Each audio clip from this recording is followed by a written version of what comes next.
Welcome to Modern Mindset, the show that picks the brains of the world's leading minds to help you unlock yours. Decoding the beliefs and strategies of global experts to give you an updated mindset to make the most of modern life. Hosted by the UK's most in-demand and highest-paid hypnotherapist, Adam Cox.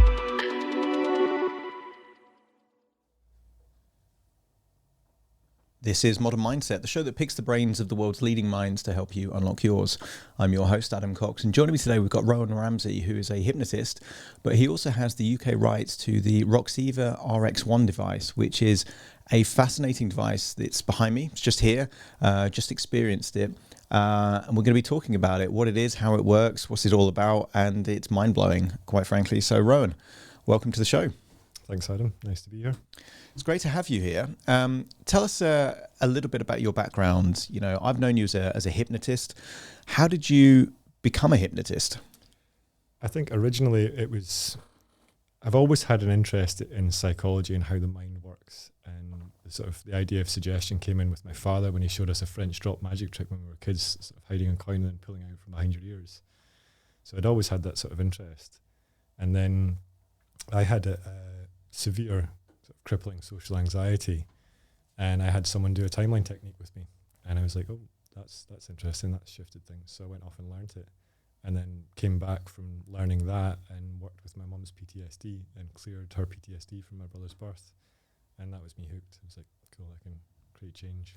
This is a thing, isn't it? Because I think the perception, from the general public is that therapy takes a long time. It's a painful, drawn-out process, and in many cases makes things worse rather than better. But that's what drew me to hypnosis, NLP, the elements of fairly rapid change work, because you can feel and see and notice that things are different. Did you experiment with anything else outside of hypnosis to reach that point where you thought, no, I'm pinning my colours to the mast here, I'm a hypnotist? Once I'd had that session done with me, it was quite clear that looking at the way I'd created my beliefs through the experiences of my life had a profound impact on the way I responded to society as a whole. So looking at it, and I like to use the term whole mind therapy rather than conscious therapies. Just seemed to be the logical option. And, it strikes me that a lot of the conventional therapy that people do it's like pulling the plaster off and prodding the wound for an hour and then going away and coming back the next week and doing the same thing over and over again until you're desensitized to it. But it doesn't actually fix the problem. It doesn't actually heal the wound. And it struck me that this heals the wound, especially, working with my mother with that. I know it's sort of seen as a taboo subject to work with friends and family, but working with my mother with that, I tested for 7-8 years between that and her passing away, and there was never any emotion. She laughed about it instead of crying about it and being angry about this incident that had happened. So it was a real shift for me. It was just like, this is the way to do it. I think for me, what the two bigger early influences that kind of drew me to hypnosis and hypnotism were probably Richard Bandler and Milton Erickson. Who were the early influences, that once you started getting into it, you thought, oh, I really like how they do it and kind of what they've done? I think as well, Erickson was a big influence. I had a look at Bandler and Grindler, and to be honest, I'm not sure. I sort of always looked at the NLP as a toolbox of tools to use with therapy. So I sort of bypassed them and looked at Erickson, and then went back from there and started looking at people like Braid and Easdale and these sort of guys, and then all the way back to Mesmer. And I find the whole sort of history of this to be fascinating.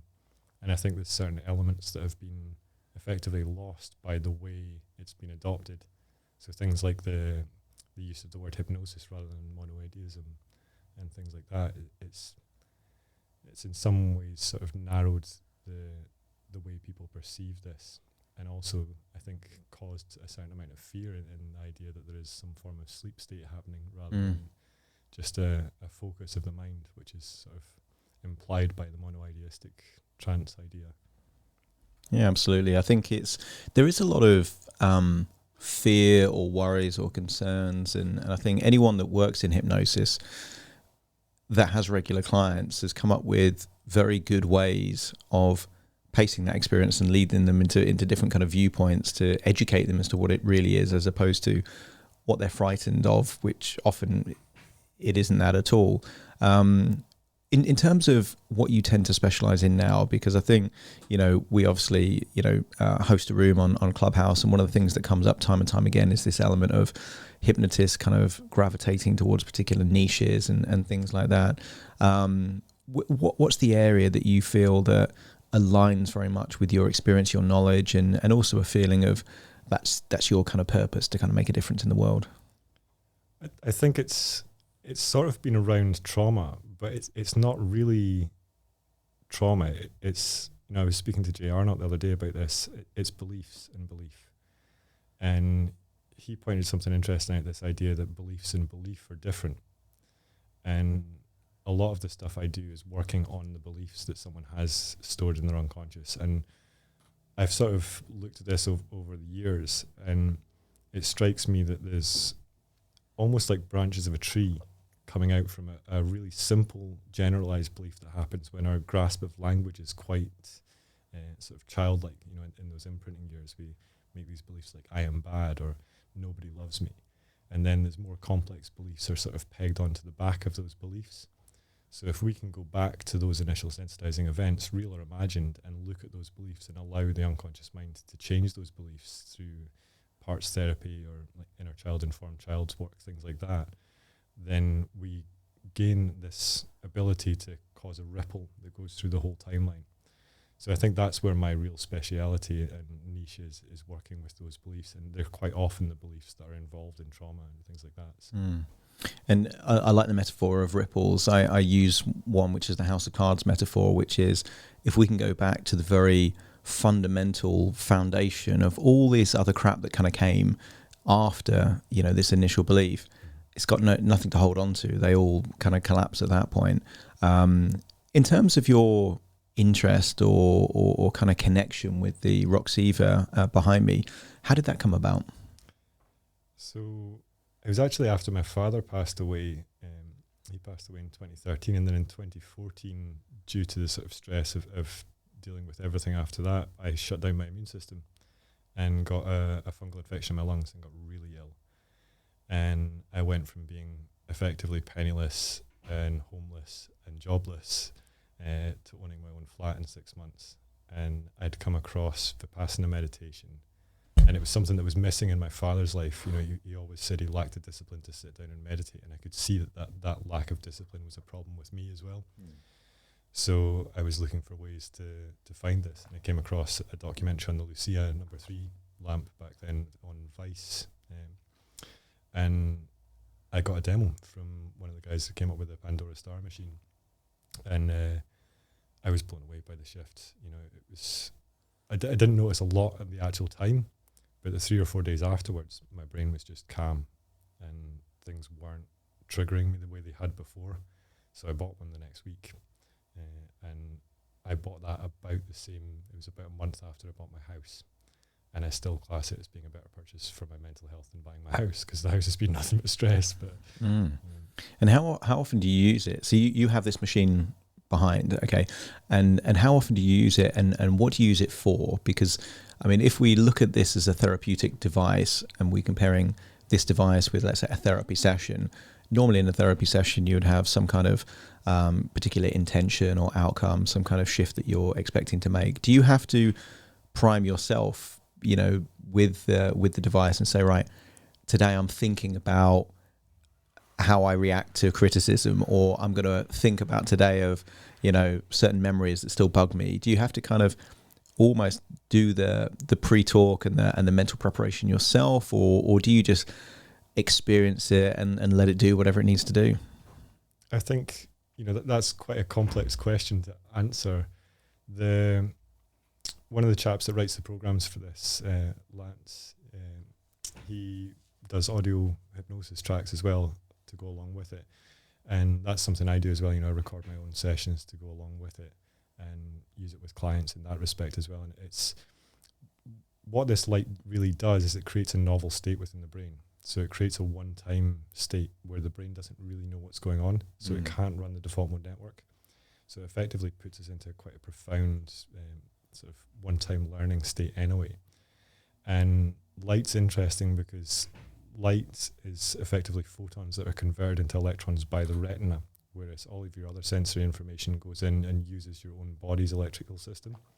So it's actually bathing the neurology with new energy. So it creates another sort of level of the shifts there. But from my own practice, I've sort of got to a level now over the last 3 or 4 years. Sort of 5 years I've been using these light machines, and sort of 3 or 4 years I've been doing sort of internal alchemy, spiritual alchemy stuff. And I've got to a point now where I don't get triggered the same way as I used to. So now instead of being triggered in anxiety, I get a remembering of the memory that's causing or would be causing that anxiety now. So I don't have to work in the same way as I used to. And I put a lot of that down to working with these things. So now I tend to use it for... sorry.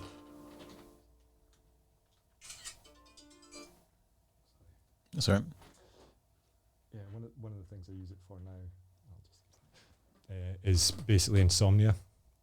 So this has been... I had cluster headaches from the age of about 15, and I've had bouts of insomnia for years. So if I'm having difficulty sleeping, I can use these programs to go there. I also use it for meditation. So if I'm trying to get myself into those deeper states, I've been trying to open up conscious awareness in dreams for the last couple of years.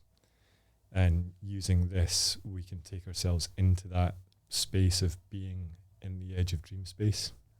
So for doing lucid dreaming and conscious dreaming practice, it's really powerful, especially doing wake back to bed and things like that. So from that respect, I use it. And also to wake myself up sometimes, you know, you can use the sort of more gamma programs and things like that to give yourself effectively a coffee hit.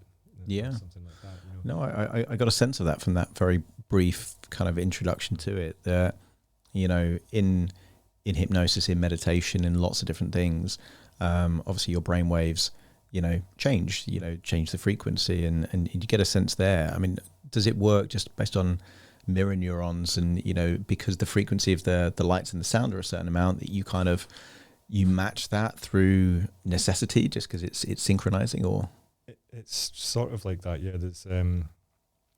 There's a part of the brain that uses any rhythm and it causes an entrainment. So if we're using drumming or isochronic tones or anything like that, we'll get this entrainment to the brain. But the interesting thing is that if we put in, say, 10 hertz, we'll get a subharmonic of 5 hertz, and then we'll get 20 hertz, 30, 40, 50, 60. So we'll get all the harmonics coming off that individual frequency.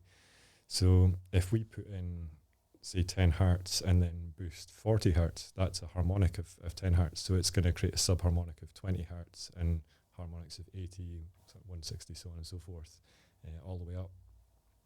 So depending on how the programs are set up, and that's something that the individual can actually control themselves. You know, there's a program editor within the software for the lamp. Depending on how you set that up, you can create really complex interference patterns within the entrainment, or you can create really, really profound meditative patterns. So I wrote a program that uses 1.45 hertz, which is known to be an entrainment for the trithalamic core brain.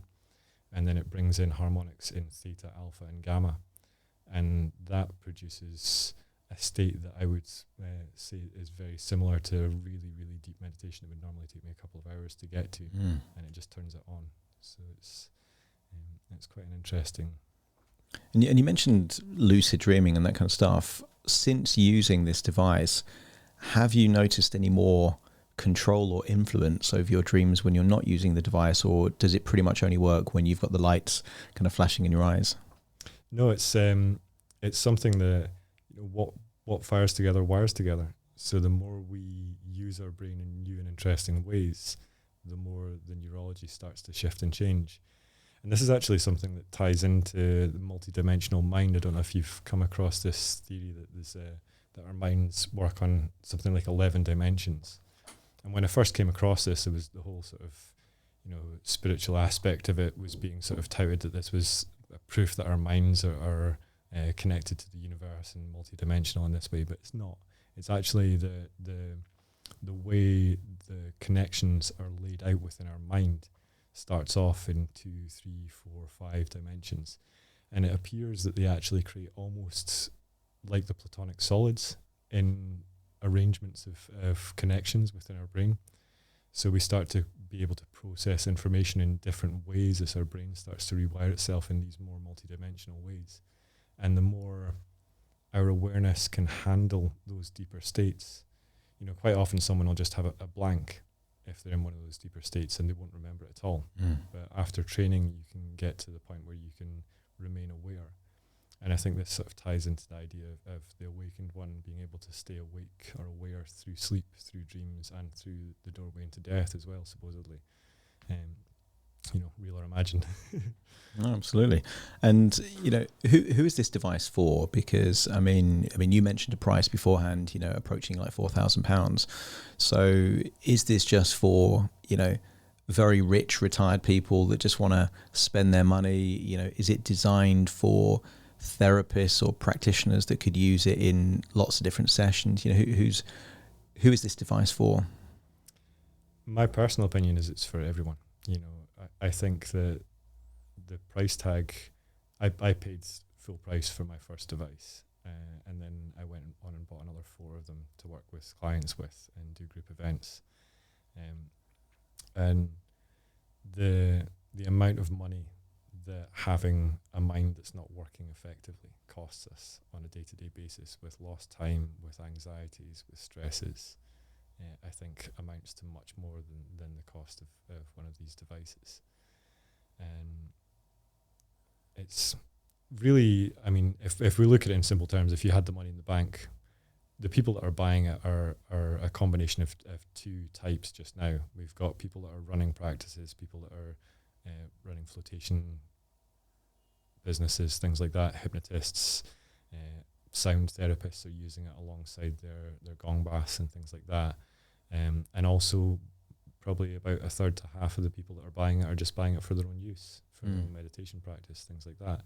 So it's pretty mixed just now, but I don't really see any area where it wouldn't be beneficial, because everything has a psychosomatic aspect to it. Everything we do is mind and body affecting each other. So if we can calm the mind and balance the mind. Yeah, it was certainly a very strange experience, a novel experience, and the nature of a novel experience is that it can only be novel the first time. Is there an element that the more you use it, because it is no longer that new experience, it doesn't have the same impact as maybe the first time? No, that's the really interesting thing, is because of all of the other sensory information. One of the reasons that this works is it goes into the whole brain. So you're effectively creating a pulsing through the whole mind. And because there's always going to be other sensory information going in, like your kinesthetic information from your body, your audio stuff going in, and any smells, any tastes, anything like that are all going to be adding to and interfering with the patterns that are being created by the light and the sound that goes with it. So it's always going to create this novel state. It's always going to create this opening of the mind, because the mind's not used to experiencing that sort of profound firing, I suppose is the best way of putting it. And the program, the code, I guess the experience I had was 4 minutes. It was very intense. If someone would have said to me, right, you're going to be with your eyes closed looking into a light with LEDs for 4 minutes, and it's going to be an intense experience, I'm not going to believe that, but it was a really intense, and I kind of felt almost like immersed in this kind of weird dreamlike world. Is it designed for kind of short bursts, like almost like rapid kind of therapy, or do people stare into this for like hours? No, that program that you had a shot of is one of the demo programs, so that's designed for that sort of wow factor and that sort of almost psychedelic effect. I've had people that have been on ayahuasca retreats have a shot into that, and that was like being on ayahuasca for 4 minutes and then being back like that. But there's other programs that are more, there's ones that will take you into dream state, there's ones that are really meditative that don't have those lights and colours. It's just a slow pulsing or just feels like white light. We've got one that I wrote called Halo that takes me into this space of sort of floating in white light, and it's very relaxing, even though it's a gamma program. But so it depends on what program you're running, and essentially the device has got 4 rings of 4 LEDs in it that can all be programmed individually or in unison. So you've got 4 oscillators within the program editor, and you can effectively write your own programs for it. So it gives you this level of control of what effect you want to have. Lance is really good at writing programs that produce these sort of psychedelic, kaleidoscopic, colourful effects with kinesthetic movement and things like that in them. But I tend to go for a more harmonically tuned entrainment for deeper states, so things like hypnosis, meditation, things like that.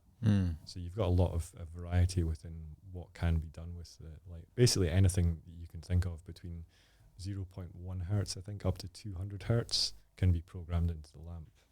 And I guess that's what creates this kind of constant feeling of novel situations, because if you've got this kind of shorter experience which is quite psychedelic and quite intense, that's going to be a very different experience than, you know, if it's, you know, more of a deep meditation kind of experience.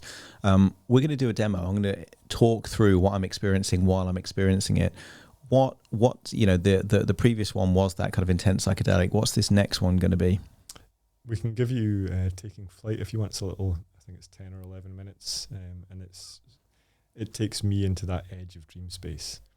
But for that, it tends to be more of a sort of, you have to really allow yourself to go with it and relax with it. So it's maybe, I'm thinking it's maybe not the best one to do if you're going to talk through it. So maybe something like Crystal LSD, which is another sort of psychedelic type program, but a little bit less intense than that 4-minute Roxy program. Well, let's do that then. Okay. This is on YouTube. It's on podcasts as well. I'm going to explain what I'm experiencing. So over to you, Rowan, to set it up. Yeah. And yeah, sorry, you're about to say something. Yeah, it's probably worth mentioning at this point that if anyone is sensitive to strobing, to skip this part, because this will be a strobing link. Yeah, absolutely. So on YouTube, I'm going to set a chapter. So if you want to miss this bit, if you have got any kind of sensitivities to that, click next, and then it will just kind of skip to us kind of discussing the aftermath of that.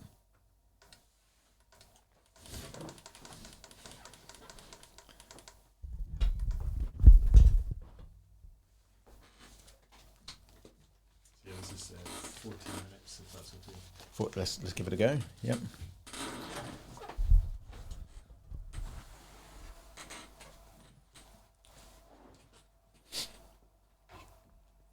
So this may be a bit strange for you if you're listening right now on the podcast, but I'll be explaining what's going on. So my eyes are now closed. So I'm almost seeing like flashing lights.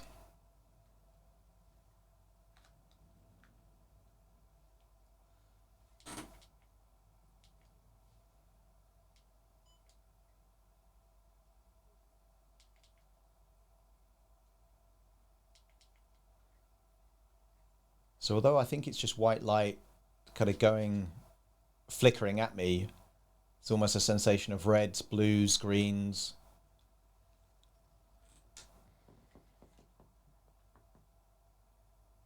Almost like a tunnel effect. You know, if you see movies and they have like almost like a spiral tube where they're kind of traveling through time, it kind of has that kind of sensation to it.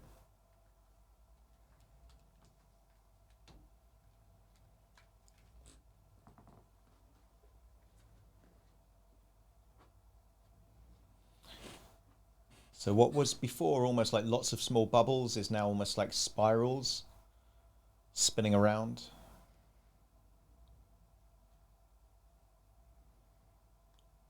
Oh, it's changed a lot now. Wow, that's pretty intense. So it's almost like blues and whites. But that's a very different experience.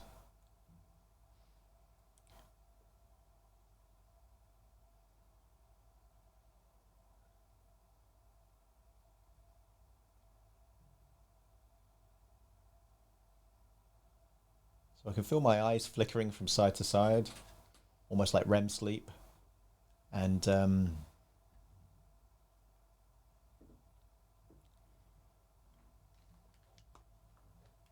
it's almost like a collision of color going in.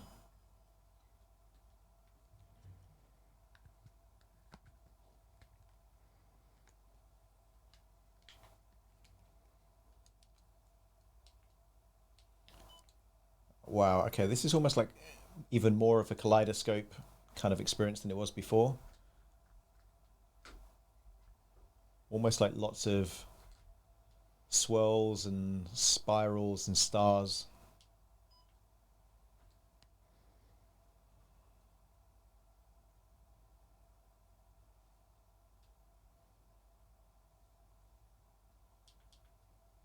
Wow, this feels really bright. So it's much whiter now.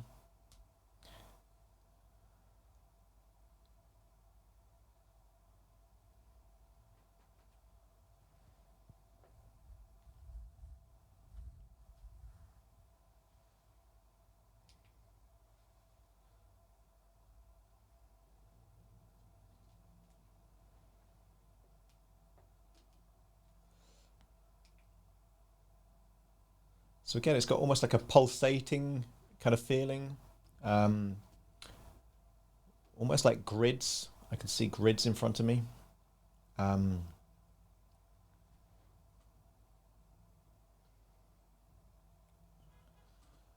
Yellows, blues.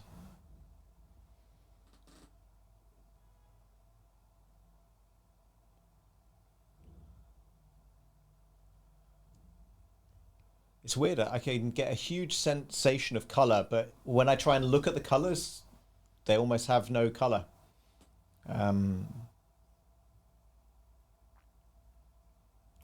It almost feels like purple, white, red. Lots of red now.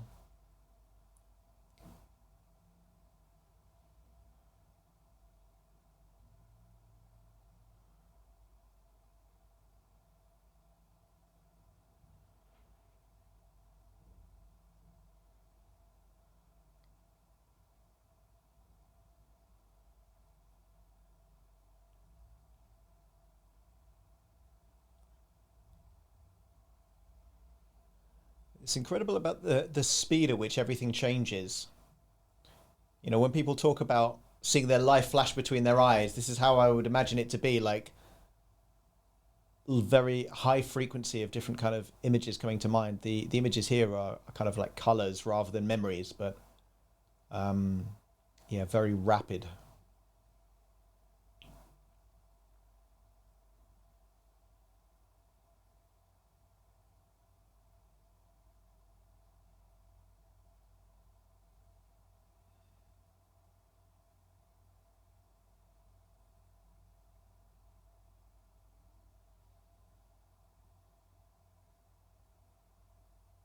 Yeah, lots of greens, oranges, reds, purples, blues, like so many different colors.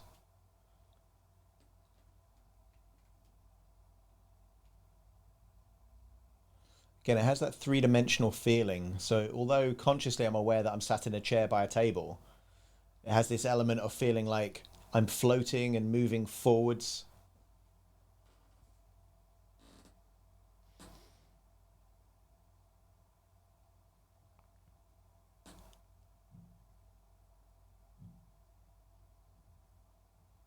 Almost feels like I'm moving away now.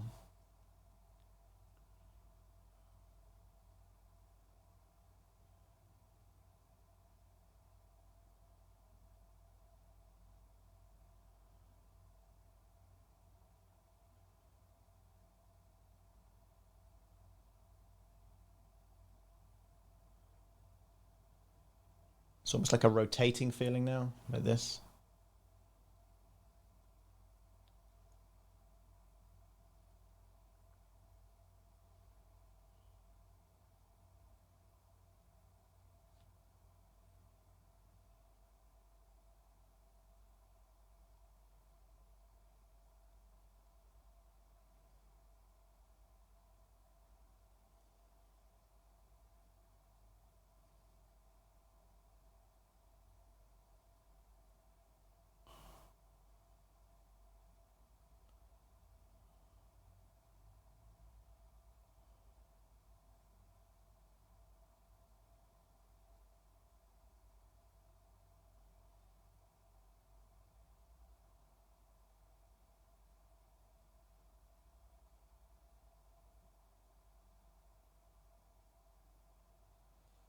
It's very otherworldly, almost like if you were to imagine being on, in a different place in space and time. That's the kind of vibe it has.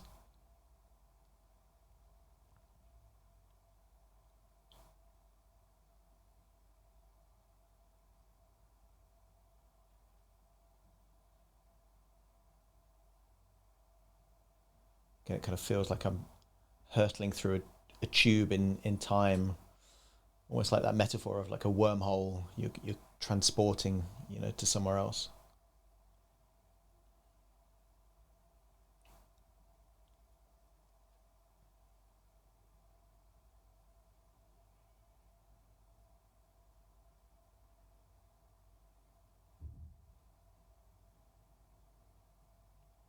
And also, I guess the other thing that is unusual is that it's very difficult to have any true concept of time.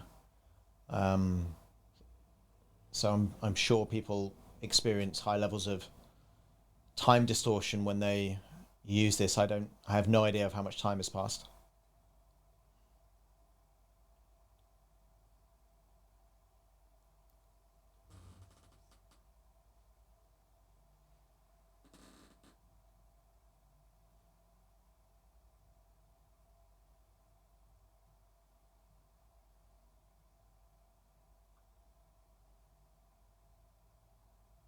Wow.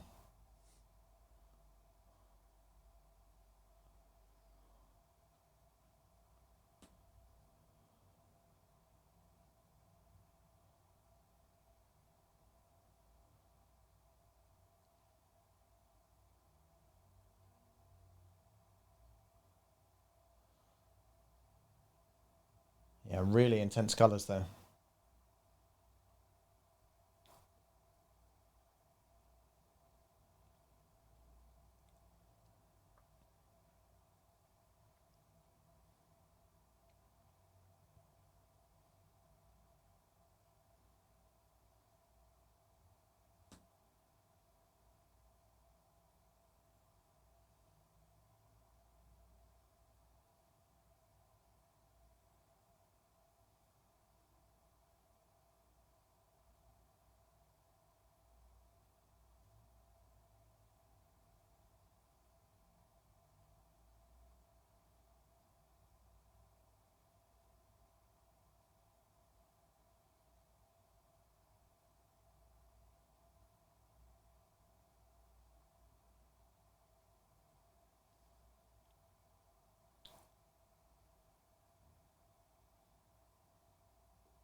This feels a lot brighter, a lot more whites.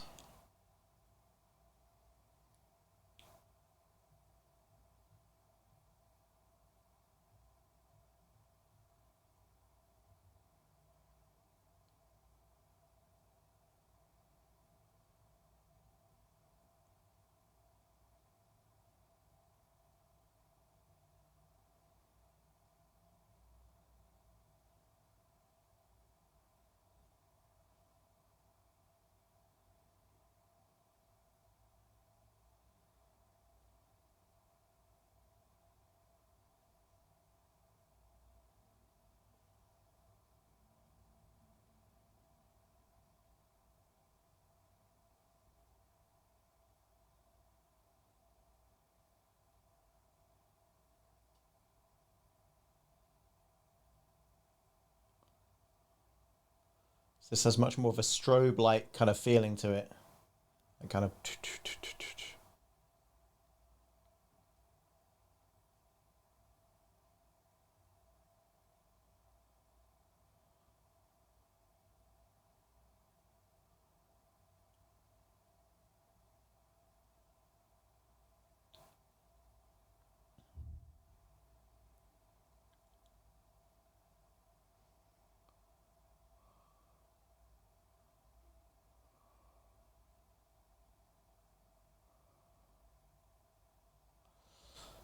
Yeah, it's very difficult to explain what you're seeing because it is this kind of kaleidoscope of kind of spirals and pulsations and movements.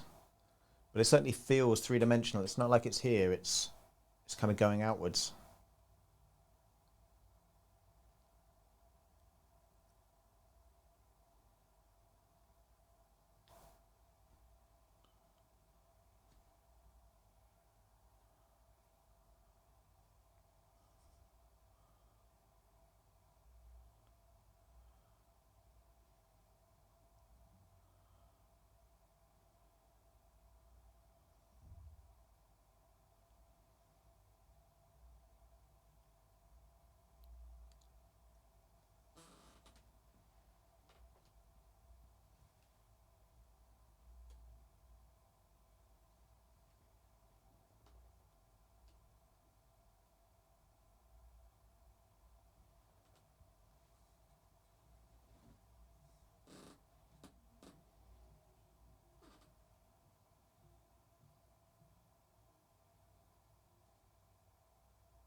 So it kind of feels like blues and whites and kind of bubbles raining down.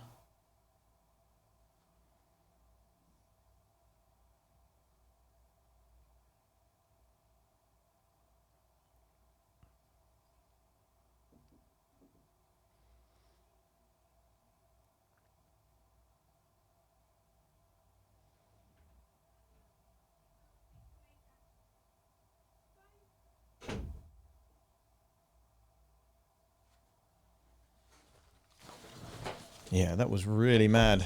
I really, definitely felt longer than that first kind of experience that I had, which was the 4-minute experience. But it was only noticeable in terms of how much color there was when it suddenly stopped, and it's just like all black, and you just kind of get this overall feeling of such a richness of color and depth and kind of movement. Rowan, what did you notice in terms of my physical reactions as to when I was experiencing that?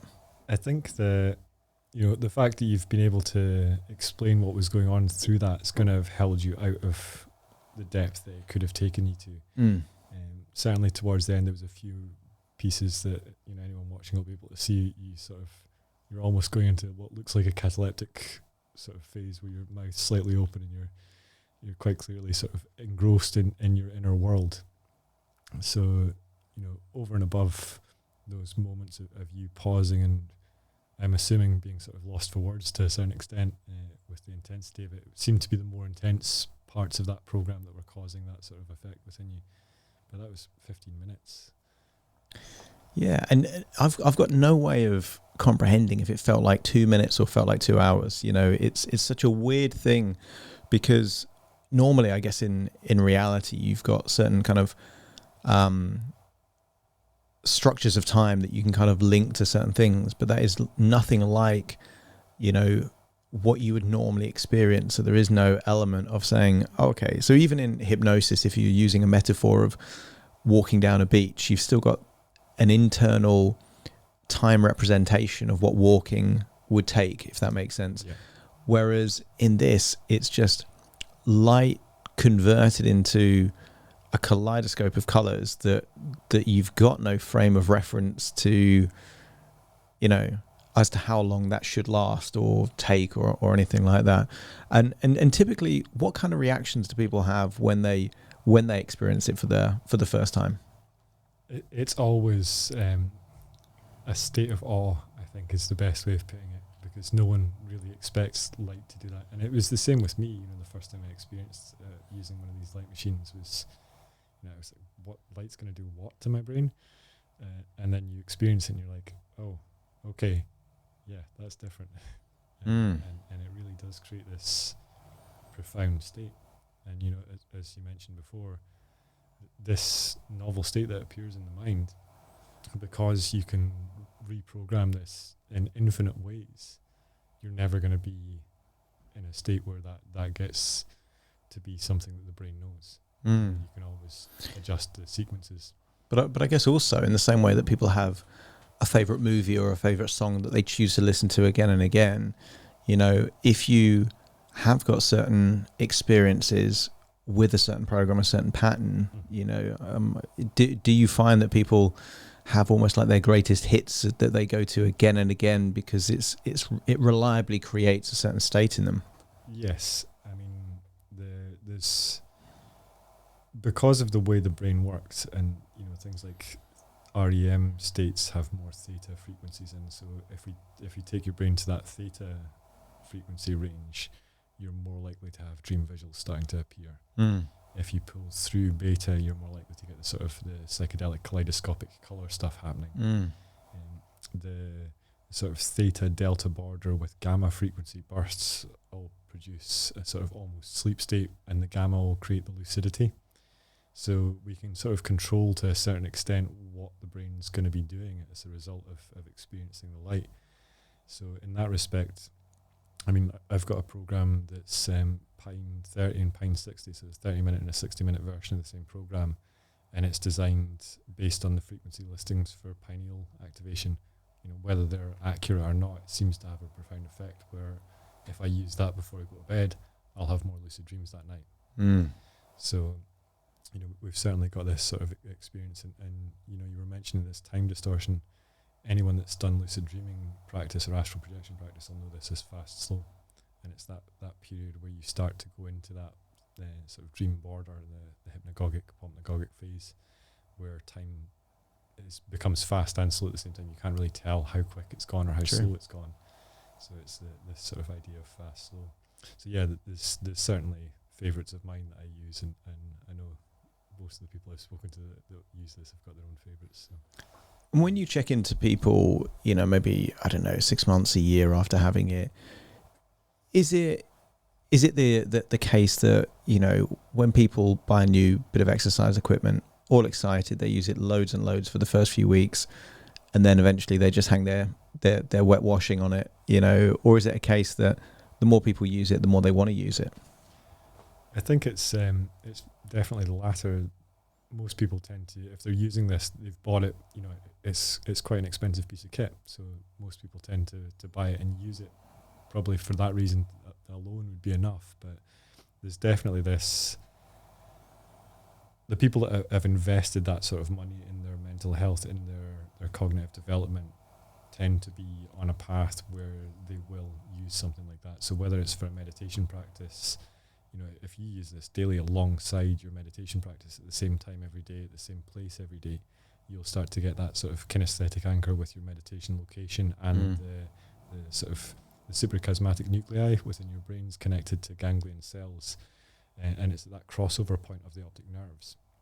So these light machines have a profound effect on the sort of body clock as well. And if we meditate at the same time every day, we get more of a response from meditation. Our brain goes into those deeper states more easily. And it's the same as if you're going to sleep. Sleep's a form of trance state, effectively, where the unconscious is listening for your alarm, or smelling for a fire, or things like that, listening for the baby crying.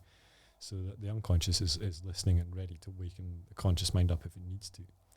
So the fact that we can train our brain to fall asleep at a certain time, wake up at a certain time, and eat at a certain time, and produce digestive enzymes and neurochemicals at different times. Our body likes rhythm, it likes routine. So with this, you can really sort of fast pace your meditation, and this is what I did with my first one. You know, I wrote that program that I spoke of earlier, the 145 Hertz program, and I used that alongside the transcendental meditation techniques. And in the space of a month, I went through the whole transcendental meditation doctrine. And I then went on a 10-day Vipassana retreat, walked it. I was meditating from 4 in the morning till 10 at night every day in the hall. And I would have quite happily stayed for a 40-day retreat instead of the 10-day retreat. I loved it. You know, my brain really enjoyed it. And I don't think I would have been able to do that meditation retreat anywhere near as well as I went through it, or get anywhere near as much out of it if I hadn't worked with the light beforehand. So I think, in that respect, anyone that buys it's going to use it. And does it appeal to people with certain conditions? Let's say, I mean, you talked a bit about trauma, but people with depression or severe anxiety, is it linked in any kind of studies to over a period of time help people with certain conditions? There's no studies that I know of specifically for these type of light machines, but there is studies for things like 40 hertz light and 60 hertz light for things like brain plaques and Alzheimer's and stuff like that. And, anything where we're using, these are effectively sun spectrum LEDs. So that's going to have an effect on things like seasonal affective depression and things like that. Mm-hmm. But anything that's able to create a state of presence within our mind is going to be helpful for anxiety and depression, because it's pulling us out the past or the future. Mm-hmm. So that's essentially all depression and anxiety are on a very simplistic level. It's this running loops about the past or running loops about the future.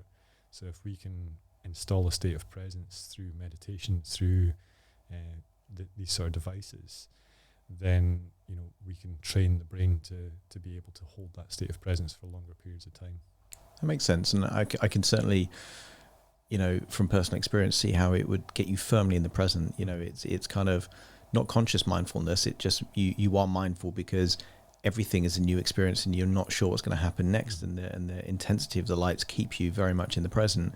But these open loops of either the past or the future, does it help in the same way that maybe EMDR will kind of help resolve things? Is it the case that it doesn't just kind of keep you in the present for that period of time, that 15 minutes while you're watching it, but it actually closes these kind of past or future loops so that when you're not using the machine, things are also better? If it's used in particular ways, then yes, definitely. I think there was a piece of research done in, I think, California, one of the universities there, with children with ADD. And they showed them two EEG machines. One was showing them the scan of a brain that was focused, and the other one was their brain scan. And they had to focus to try and make them look the same. And doing that for, I think it was an hour a day for a month, or half an hour a day for a month, they effectively reversed the symptoms of ADD. And I think there's potentially a trauma aspect to ADD and things like that as well that should be looked at alongside that. But if you're doing, say, a half an hour or an hour of meditation with one of these light machines and focusing through that on your breath, on a mantra or something like that, then you're going to be bringing yourself to a state of presence. So one thing I do with some of my clients is work with a mantra of "I love every part of me."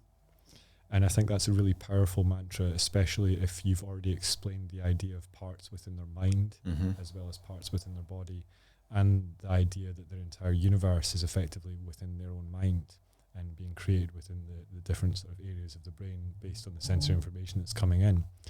So that mantra then takes on a multiple dimensional level of "I love every part of me."